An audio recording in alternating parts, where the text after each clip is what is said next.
Il connaît la chaleur d'un bonjour qui l'accueille. Il sait par cœur le domicile de X ou de Y. Il est une légende vivante dans les campagnes et un personnage familier dans les villes.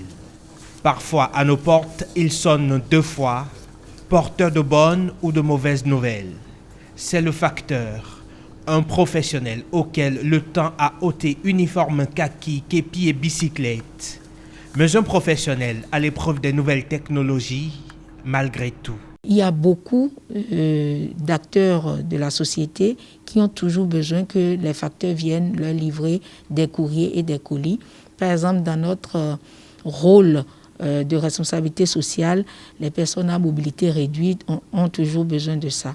Bernardo incarne l'image du facteur moderne, un distributeur comme on les appelle aujourd'hui. En moyenne, 200 courriers distribués chaque semaine, nous confie-t-il. Dans son métier, on connaît sur le bout des doigts la routine de chaque journée, du tri à la distribution. Le courrier qui vient ici, il y a un traitement qui se fait, nous l'appelons le tri. Le tri, quand il est fait, ça nous permet de catégoriser ensuite par destination. Donc ensuite, il y a le travail de distribution qui se prépare. Chaque distributeur prend un certain nombre de courriers qui concernent sa zone de distribution. Il se rend alors chez le client et il livre ce courrier contre décharge. Et si l'habit ne fait pas le moine, les accessoires du costume, eux, permettent d'identifier le facteur moderne, le distributeur. Ce distributeur aujourd'hui est désormais un monsieur qui a sa tablette en main, qui a son smartphone en main et qui peut géolocaliser facilement le client et aller vers lui livrer son courrier. Il est devenu plus que jamais un monsieur intéressant à la page, à la mode. Bernardo est un distributeur avec une âme de facteur. Quand il enfourche sa moto pour une nouvelle livraison, c'est l'envie de bien faire qui le guide à travers les bruits de la ville.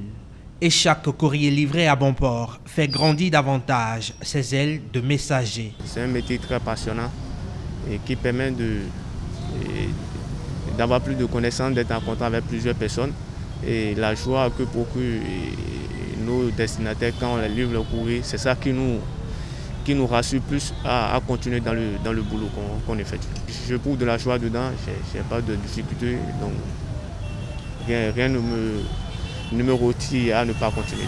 Comme Bernardo, ils sont 40 distributeurs des services postaux à effectuer des livraisons à domicile sur tout le territoire béninois. Des héros du quotidien formés selon leurs responsables à l'esprit métier. Le facteur est le lien entre l'entreprise postale et les clients. Alors, il réduit la distance entre les hommes simplement parce que lui, il quitte l'entreprise pour aller au fronton de la clientèle. Et donc, n'importe qui n'est pas facteur. Tout le monde peut être distributeur, mais tout le monde peut être facteur. Un métier qui s'apprend, qui se vit et qui se pratique. Une enveloppe remise contre un sourire et la discrétion comme rançon d'un professionnel qui s'efface derrière chaque colis livré. Comme le petit village d'Astéris le Gaulois, le métier de facteur résiste encore et toujours à l'envahisseur virtuel, ambassadeur sublime du contact entre les hommes à l'ère du numérique.